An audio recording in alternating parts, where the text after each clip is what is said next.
Recording by Bologna Times. Fragment from In Ghostly Japan by Lafcadio, Hearn.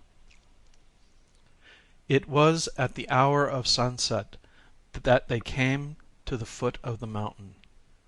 There was in that place no sign of life, neither token of water, nor trace of plant, nor shadow of flying bird.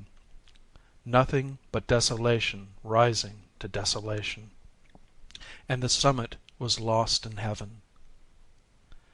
Then the Bodhisattva said to his young companion, "What you have asked to see will be shown to you, but the place of the vision is far, and the way is rude. Follow after me, and do not fear. Strength will be given you." Twilight gloomed about them as they climbed. There was no beaten path, nor any mark of former human visitation, and the way was over an endless heaping of tumbled fragments that rolled or turned beneath the foot. Sometimes a mass dislodged would clatter down with hollow echoings. Sometimes the substance trodden would burst like an empty shell. Stars pointed and thrilled, and the darkness deepened. "Do not fear, my son," said the Bodhisattva, guiding. "Danger there is none, though the way be grim." Under the stars they climbed, fast, fast, mounting by help of power superhuman.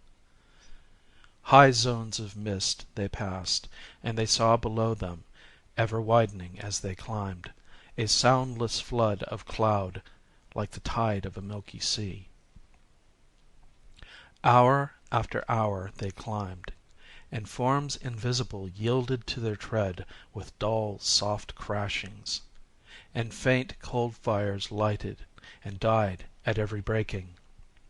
And once the pilgrim youth laid hand on something smooth that was not stone, and lifted it, and dimly saw the cheekless gibe of death.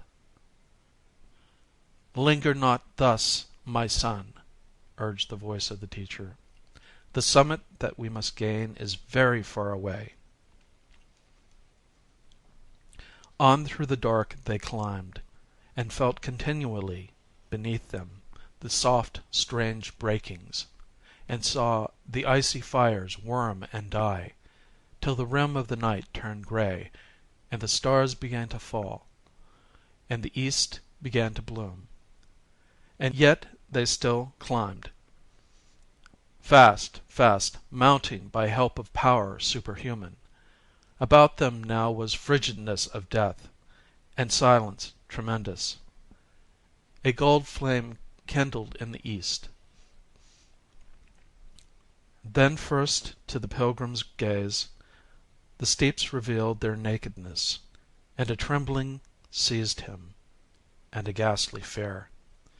For there was not any ground, neither beneath him, nor about him, nor above him, but a heaping only, monstrous and measureless, of skulls, and fragments of skulls, and dust of bone, with a shimmer of shed teeth strewn through the drift of it like the shimmer of scrags of shell in the wrack of a tide.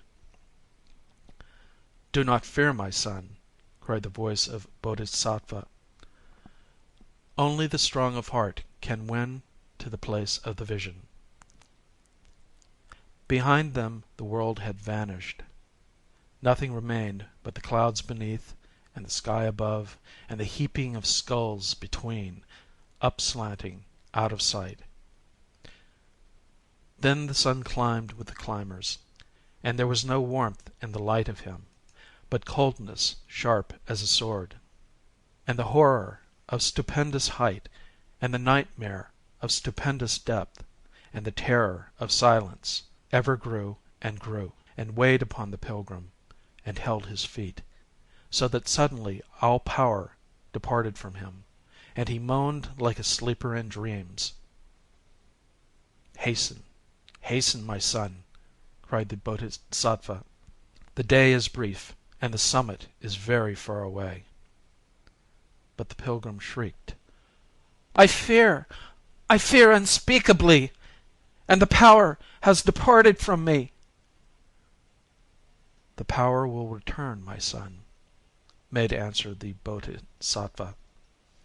"Look now below you, and above you, and about you, and tell me what you see." "I cannot!" cried the pilgrim, trembling and clinging. "I dare not look beneath. Before me and about me there is nothing but skulls of men." "And yet, my son," said the Bodhisattva, laughing softly, "and yet you do not know of what this mountain is made." The other, shuddering, repeated, "I fear! Unutterably I fear! There is nothing but skulls of men." "A mountain of skulls it is," responded the Bodhisattva. "But know, my son, that all of them are your own. Each has at some time been the nest of your dreams and delusions and desires. Not even one of them is the skull of any other being. All without exception have been yours in the billions of your former lives." End of Fragment by Lafcadio, Hearn.